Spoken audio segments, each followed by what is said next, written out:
Hi friends, எல்லாருக்கும் வணக்கம். எல்லோரும் எப்படி இருக்கீங்க? நல்லா இருக்கீங்களா?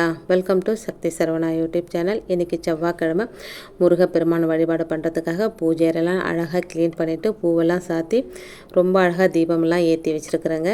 கீழே முருகப்பெருமான் சிலைக்கும் வேலுக்கும் அபிஷேகம் பண்ணி அவங்களே அழகாக அலங்காரம் பண்ணி எடுத்து வச்சுருக்குறேங்க. இன்றைக்கி ஒரு முக்கியமான விஷயம் அப்படின்னா, என்கிட்ட முருகரோட ஃபோட்டோவோ சிலை இருக்குது, என்கிட்ட ஃபோட்டோ இல்லைங்க.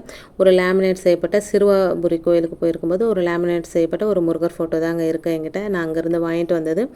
வள்ளி தெய்வ யானையோடு இருக்கிற முருகர் படத்தை வீட்டில் வச்சு வழிபட்டோம் அப்படின்னா குடும்பம் செழிப்பாக இருக்கும் அப்படின்னு நிறைய பேர் சொல்லியிருக்காங்க.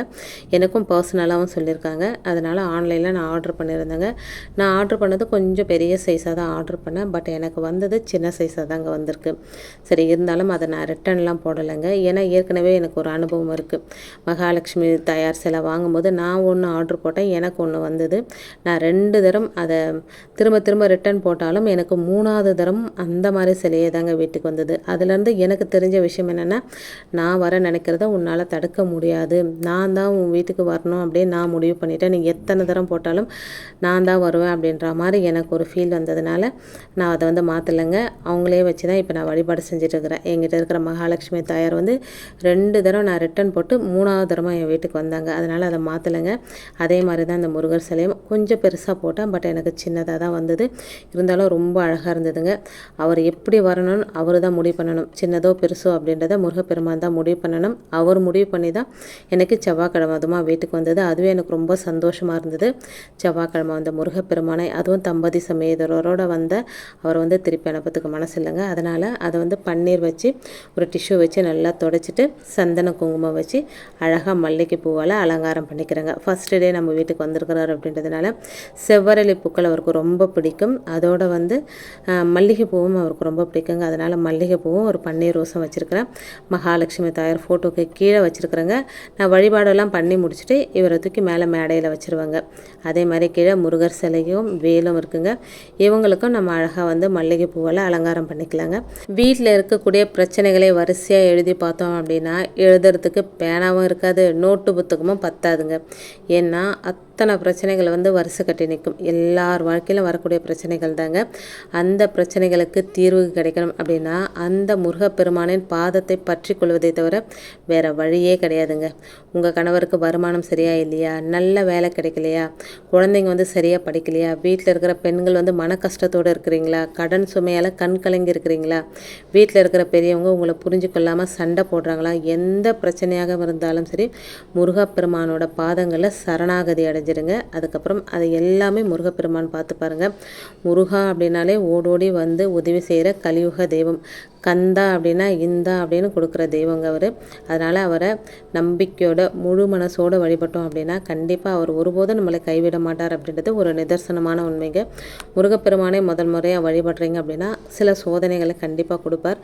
அந்த சோதனைகளையும் தாண்டி நீங்கள் வழிபட ஆரம்பிச்சிட்டிங்களா அதுக்கப்புறம் நீங்களே நினச்சா கூட வழிபடாமல் இருக்க முடியாதுதாங்க. அதுதாங்க உண்மையான விஷயம். நைவேத்தியமாக ஒரு கிளாஸ் பால், நிறைய கல்கண்டு போட்டு ஏலக்காய் தட்டி போட்டு ஒரு பாலம், முருகப்பெருமானுக்கு ரொம்ப பிடிச்ச மாம்பழமாக வச்சுருக்குறேங்க. ஒரு சிலர் கேட்குறீங்க, மாம்பழத்தினால தானே அவங்க குடும்பத்தில் அவ்வளோ பெரிய பிரச்சனை வந்தது, மாம்பழத்தை வச்சு வழிபடக்கூடாது அப்படின்னு சிலர் சொல்லி நான் கேள்விப்பட்டிருக்கிறேங்க. முருகப்பெருமானுக்கு ரொம்ப பிடிச்சது மாம்பழம் வச்சு வழிபட்டால் குடும்பத்தில் எந்த பிரச்சனையும் வராதுங்க. அதனால் அதை பற்றி கவலைப்பட வேண்டியதில்லை. நான் ஒரு சில கமெண்ட்ஸ் எல்லாம் பார்த்துருக்குறேங்க. சில வீடியோஸில் மாம்பழத்தை முருகப்பெருமானுக்கு வச்சு வழிபடக்கூடாது அப்படின்னு சொல்லுவாங்க. அப்படியெல்லாம் ஒன்றும் கிடையாதுங்க. இப்போ வெத்தலை பாக்கு வாழைப்பழமும் வச்சுட்டு இது எல்லாமே ரெடி பண்ணிட்டேங்க. அடுத்து வெற்றிலை தீபம் ஏற்றினங்க. வெற்றிலை தீபம் வெற்றியை கொடுக்குங்க. செம்பருத்தி இலை தீபம் செல்வத்தை கொடுக்குங்க. நமக்கு என்ன கிடைக்குதோ, ஒரு சில டைமில் எனக்கு வெற்றிலை கிடைக்காதுங்க. நான் பஜாருக்கு போனால் தான் வெற்றிலை வாங்கிட்டு வச்சு நான் ஃப்ரிட்ஜில் ஸ்டோர் பண்ணி வச்சுப்பேங்க. சம்டைம்ஸ் வெத்தலை எனக்கு கிடைக்காதுங்க. அந்த மாதிரி டைமில் கீழே செம்பருத்தி இலை இருக்கும். நான் தொட்டியில் செம்பருத்தி செடி வளர்த்துட்டு வரேன். அதில் இருக்கிற செம்பருத்தி இலையை பறிச்சுட்டு கூட தீபம் ஏற்றலாங்க. 2 தீபத்துக்குமே நல்ல ஒரு பலன் கிடைக்குங்க. இப்போ வீடு சம்மந்தப்பட்ட பிரச்சனைகள்லாம் தீரணும் அப்படின்னா வெற்றிலை தீபம் தொடர்ந்து 6 வாரம் ஏற்றலாம். ஏன்னா கணக்கே இல்லைங்க. தொடர்ந்து ஒவ்வொரு செவ்வாய்க்கிழமையும் நான் தீபம் ஏற்றிட்டு வரேன். அது வெற்றிலை கிடைக்கும்போது வெற்றிலையில் ஏற்றுறேன், வெற்றிலை இல்லாத போது செம்பருத்தி இலையில் ஏற்றுறேங்க. அந்த வெற்றிலையில் இருக்கிற காம்பெல்லாம் எடுத்துகிட்டு சுத்தமாக கழுவினங்க. நம்ம வெத்தலை எடுத்துகிட்டு வந்து மஞ்சள் தண்ணியில் சுத்தமாக கழுவிட்டு காம்பெல்லாம் எடுத்துனோம். காம்பில் வந்து மூதேவி தாயார் இருப்பாங்க அப்படின்னு சொல்லுவாங்க. அதனால் காம்பெல்லாம் எடுத்துகிட்டு ஒவ்வொரு வெற்றிலைக்கும் சந்தனம் குங்குமம் வச்சுட்டு அதுக்கு பூக்களால் அலங்காரம் பண்ணிக்கலாம். நமக்கு விருப்பம் இருந்தால் 6 தீபம் 6 வெற்றிலையில் ஏற்றலாங்க. முடியாதவங்க ஒரே தீபம் நெய் தீபமாக ஏற்றினா ரொம்ப விசேஷம். நெய் தீபம் இல்லைன்னா நல்லெண்ணெய் தீபம். சிவப்பு கலர் திரி, சிவப்பு அப்படின்றது செவ்வாய் பகவானுக்குரியது. செவ்வாய் பகவானுக்குரிய அதிபதி தெய்வம் யாருன்னா முருகப்பெருமான். அவருக்கும் வந்து சிவப்பு ரொம்ப பிடிக்குங்க. அதனால் சிவப்பு கலர் திரி போட்டு நம்ம தீபம் ஏற்றிக்கலாங்க. நான் வந்து இன்றைக்கி பிளேட்டில் தாம்பால் தட்டில் ஷட்கோண கோலம் போட்டு சரவணபவா அப்படின்னு எழுதி அந்த பிளேட்டில் வெத்தலை வச்சு தீபம் ஏற்றிக்கிறேங்க. ஒரு சிலர் வந்து சொல்கிறாங்க வெற்றிலையை வந்து வெறும் தரையில் வைக்கக்கூடாது அப்படின்ற ஒரு நியதி இருக்குங்க. ஒரு மணப்பலகை இந்த மாதிரி இல்லைனா ஒரு தாம்பால் தட்டில் தான் வந்து நம்ம வெற்றிலை வச்சு தீபம் ஏற்றணும். ஷட்கோண கோலம் கீழே கூட போட்டுக்கலாங்க. ஷட்கோண கோலம் கீழே போட்டுட்டு சரவணபவா அப்படின்னு எழுதிட்டு அந்த கோலத்துக்கு மேலே ஒரு மணப்பலகையோ இல்லைனா ஒரு தாம்பால் தட்டோ வச்சு அந்த தட்டுக்கு மேலே வெற்றிலை வச்சு அதுக்கு மேலே வந்து தீபம் வச்சு ஏற்றினங்க. வெற்றிலையே வெறும் திரையில் வைக்கக்கூடாது அப்படின்ற ஒரு நியதி இருக்குங்க. இப்போ வந்து தாம்பால் தட்டில் 6 வெற்றிலை மஞ்சள் குங்குமம் வச்சுட்டு அந்த 6 வெற்றிலைக்கும் பூக்களால் அலங்காரம் பண்ணிக்கலாங்க. நடுவில் நம்ம வந்து அகல் தீபம் தான் வைக்க போகிறோம். நான் ஒரு அகலை நல்லா சுத்தமாக கழுவிட்டு மஞ்சள் குங்குமம் வச்சுட்டு நெய் விட்டுருக்கேங்க.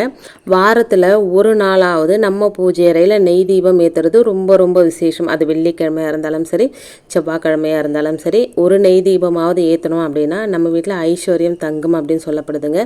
இப்போ நெய் விட்டுட்டு அதில் வந்து ஒரு பிஞ்ச் அளவுக்கு ஜவ்வாது பவுடர், இது நான் ரெகுலராக செய்கிறதுங்க. பரிகாரத்துக்காக தீபம் ஏற்றுறதா இருந்தாலும் சரி, இல்லை ரெகுலராக வீட்டில் தீபம் ஏற்றுறதா இருந்தாலும் சரி, ஒரு பிஞ்ச் அளவுக்கு ஜவ்வாது பவுடர் மிக்ஸ் பண்ணி தீபம் ஏற்றுறது என்னுடைய வழக்கங்க. அதை உங்களால் முடியும்னா நீங்களும் பின்பற்றி பாருங்கள், நல்ல மாற்றங்கள் தெரியுங்க. இப்போ 2 சிவப்பு கலர் திரி ஒன்றா போட்டு எல்லாமே ரெடி பண்ணி வச்சுருங்க. அர்ச்சனைக்கு பூவும் எடுத்து வச்சுருக்கிறேன்.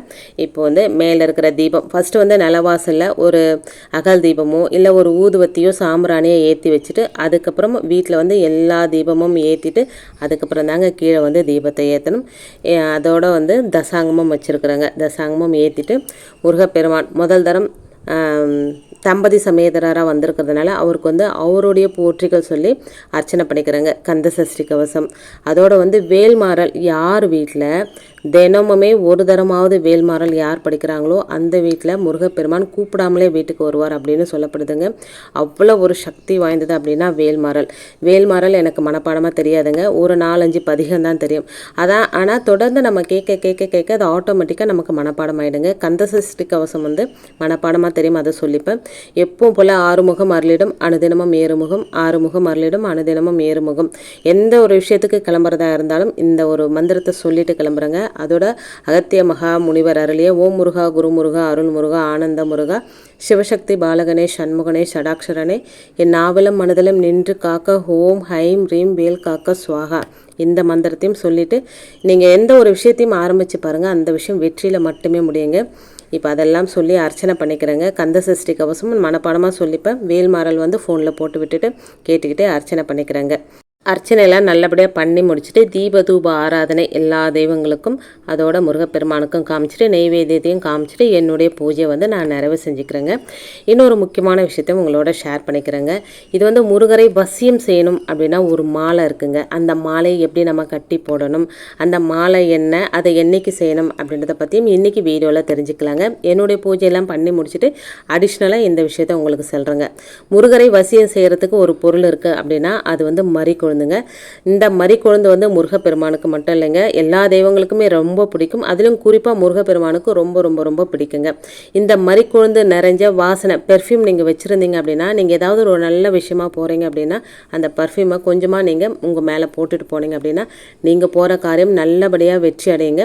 ஏதாவது வியாபார விஷயமா வெளியே போகிறீங்க இல்லை டெய்லி ஆஃபீஸுக்கு போகும்போதும் இந்த மறிக்கொழுந்து பெர்ஃப்யூமை வந்து கொஞ்சம் பயன்படுத்தி பழகி பாருங்கள். உங்களுக்கு மாற்றங்கள் நல்லா தெரியுங்க. திருமணமோ இல்லை காது குத்தோ அல்லது வேறு ஏதாவது நல்ல விசேஷங்கள் வருதா, உங்கள் மனசுக்கு பிடிச்சவங்களுக்கு மரிக்கொழுந்து செடியை வந்து பரிசாக கொடுத்து பாருங்கள். பரிசாக பெற்ற மரிக்கொழுந்து செடியை பெற்ற குடும்பமும் வாழ்க்கையில் நல்ல முன்னேற்றத்தை அடையுங்க. மரிக்கொழுந்து செடியை பரிசாக அடுத்தவங்களுக்கு கொடுத்த உங்களுடைய நல்ல மனசுக்கு உங்கள் குடும்பத்திலும் நல்லது நடக்குங்க. மரிக்கொழுந்து பெர்ஃப்யூமை கூட நம்ம வாங்கி கொடுக்கலாம். அதாவது வந்து உங்களுக்கு செடி கிடைக்கல அப்படின்னா பெர்ஃப்யூம் கூட வாங்கி அடுத்தவங்களுக்கு பரிசாக கொடுக்கலாங்க. இப்போ உங்களுக்கே புரிஞ்சிருக்கும் இந்த மரிக்கொழுந்தோட வாசத்துக்கு எத்தனை ஒரு சக்தி இருக்குது அப்படின்னு சொல்லி. ஒரு மரிக்கொழுந்து கட்டு வாங்கிக்கோங்க. அது எல்லா நேரத்திலும் கிடைக்குதா அப்படின்னா அது கொஞ்சம் டவுட்டாக தாங்க இருக்குது. ஆனால் கிடைக்கும் போது இந்த வாய்ப்பை மிஸ் பண்ணாதீங்க. அது எந்த கிழமையாக இருந்தாலும் சரி, கிடைக்கும் போது மிஸ் பண்ணாமல் இந்த மரிக்கொழுந்து கட்டை வாங்கி சின்ன சின்னதாக கட் பண்ணி ஒரு மஞ்சள் கரல் நூல் அப்படி இல்லைனா வந்து வெள்ளை கலர் நூலில் கொஞ்சம் மஞ்சளில் வந்து நல்லா குழச்சி தடவிட்டு அந்த நூலில் வந்து மாலையாக கட்டிக்கோங்க. அது கொஞ்சமாவோ நிறைய இருக்கும், எந்த சைஸ் இருக்குதோ மாலையாக கட்டி அதை வந்து உங்கள் வீட்டு பூஜை அறையில் இருக்கிற முருகப்பெருமானோட படமோ சிலையோ இருந்தால் அதுக்கு அழகாக போட்டுட்டு நீங்கள் பிரார்த்தனை வச்சிங்க அப்படின்னா அந்த பிரார்த்தனை உடனடியாக பலிக்குங்க. இது ஒரு சீக்ரெட்டுன்னு கூட வச்சுக்கோங்களேன். ரொம்ப ரொம்ப ஒரு விசேஷமான ஒரு பொருள் அப்படின்னா அது வந்து மரிக்கொழுந்து தாங்க. அந்த காலத்துல எல்லாம் மல்லிப்பூவோட மரிக்கொழுந்தை வச்சு தான் வந்து பூ கட்டி விற்பாங்க. அதை வச்சுக்கிட்டாலும் அதுக்கு வந்து அவ்வளோ ஒரு வசியத்தன்மை இருக்குங்க. இப்போ அந்த மாதிரி கட்டி விற்கிறாங்களா, அது ரொம்ப ரேரு தாங்க. எனக்கு தெரியுங்க, அந்த கதம்பம் பூ அப்படின்னு விற்பாங்க. மல்லி, மரிக்கொழுந்து, அதுக்கப்புறமா வந்து கனகாமரம், இதெல்லாம் அந்த பூ பார்க்குறதுக்கு அவ்வளோ கலர்ஃபுல்லாக அழகாக இருக்குங்க. இப்போ நிறைய ரொம்ப ரேரு தாங்க அந்த மாதிரி வருது. மகாலட்சுமி வசியத்தன்மையும் இந்த மரிக்கொழுந்துக்கு இருக்குங்க. இந்த வாசம் முருகப்பெருமானுக்கு மகாலட்சுமி தாயாருக்கும் ரொம்ப ரொம்ப பிடிக்குங்க. ஒரு செவ்வாய்க்கிழமை வேண்டுதலை நிறைவேற்றி கொள்ள இந்த மரிக்கொழுந்து மாலை கட்டி உங்கள் கையால் முருகப்பெருமானுக்கு போட்டு தான் பாருங்களேன். உங்கள் வாழ்க்கையில் வந்து நறுமணம் வீச தொடங்கிடுங்க.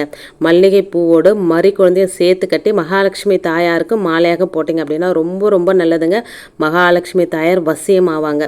மரிக்கொழுந்து உங்களுக்கு டெய்லியும் கிடைச்சாலும் டெய்லியும் பூஜைக்கு பயன்படுத்துங்க. இல்லை ரேராக கிடைச்சதுனால எந்த நாளில் எந்த கிழமையில் கிடைச்சாலும் கண்டிப்பாக இதை வந்து முருகப்பெருமானுக்கும் மகாலட்சுமி தாயாருக்கும் மற்ற தெய்வங்களுக்கு எல்லாருக்குமே இந்த வாசனை ரொம்ப ரொம்ப பிடிக்குங்க. நல்லது நினைக்கிறவங்களுக்கு நல்லது மட்டுமே நடக்குங்க. இன்றைக்கி வீடியோவில் நான் சொன்ன விஷயங்கள்லாம் உங்களுக்கு பிடிச்சிருந்தது அப்படின்னா ப்ளீஸ் சேனலுக்கு சப்ஸ்கிரைப் பண்ணி சப்போர்ட் பண்ணுங்கள். இந்த வீடியோவை உங்கள் ஃப்ரெண்ட்ஸ் அண்ட் ஃபேமிலிக்கும் ஷேர் பண்ணிவிடுங்க. அவங்களும் பலனடையட்டும். இன்னொரு எளிமையான ஆன்மீக தகவலோடு உங்களை சந்திக்கிறேன். அது வரைக்கும் நன்றியும் வணக்கமும். Take care and bye friends.